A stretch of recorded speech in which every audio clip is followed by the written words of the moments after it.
hancur karena seks dan wanita. Sejarah tidak pernah berbohong, bro.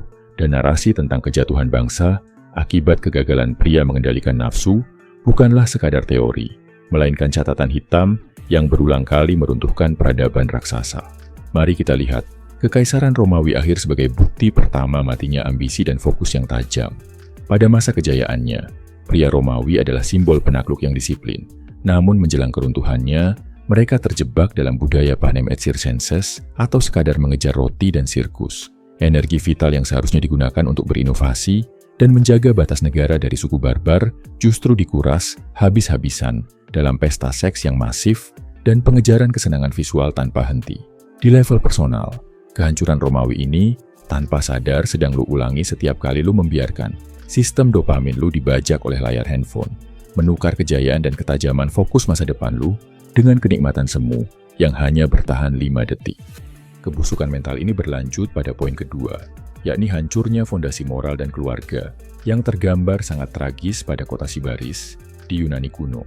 Para pria Sibaris memuja kemewahan sensual hingga ke titik mereka melegalkan segala bentuk pemuasan nafsu, bahkan melarang industri bising beroperasi di dalam kota semata-mata agar pesta malam dan tidur siang mereka tidak terganggu. Karena perselingkuhan dianggap lumrah dan integritas di dalam rumah tangga hancur total, generasi pria mereka tumbuh menjadi individu yang sangat rapuh. Saat diserang oleh pasukan Kroton dari kota tetangga, bangsa Sibaris hancur tak bersisa dalam hitungan hari, karena mereka terlalu manja untuk mengangkat senjata.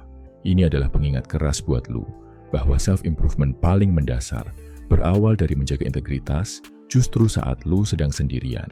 Jika lu tidak punya ketahanan mental untuk menolak godaan di kamar yang sepi, lu perlahan akan menjadi pria rapuh yang sangat mudah ditumbangkan saat badai kehidupan nyata menghantam.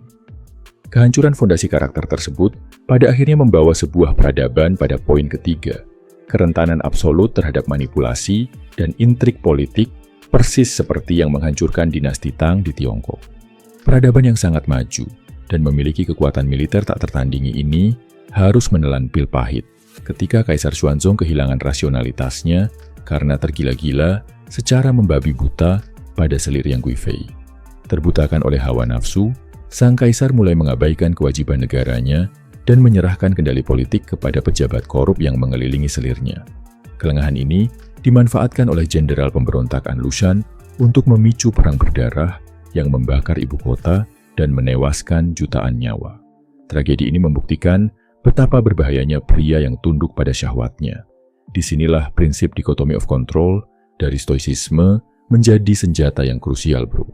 Lu memang tidak akan pernah bisa mengontrol berapa banyak godaan yang berseliweran di luar sana, tapi lu memegang kendali penuh atas respons lu, agar karier dan masa depan lu tidak hancur berantakan hanya karena lu tunduk pada dorongan biologis sesaat.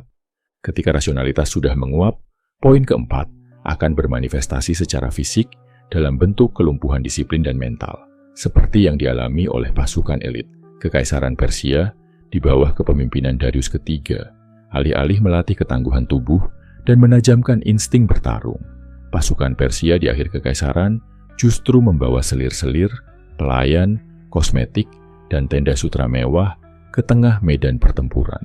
Hasilnya sudah bisa dipastikan, fisik mereka yang lemah dan mental mereka yang haus akan kenyamanan dibantai habis-habisan oleh pasukan Alexander Agung yang jumlahnya jauh lebih sedikit namun terbiasa menderita, berlatih keras, dan sangat disiplin.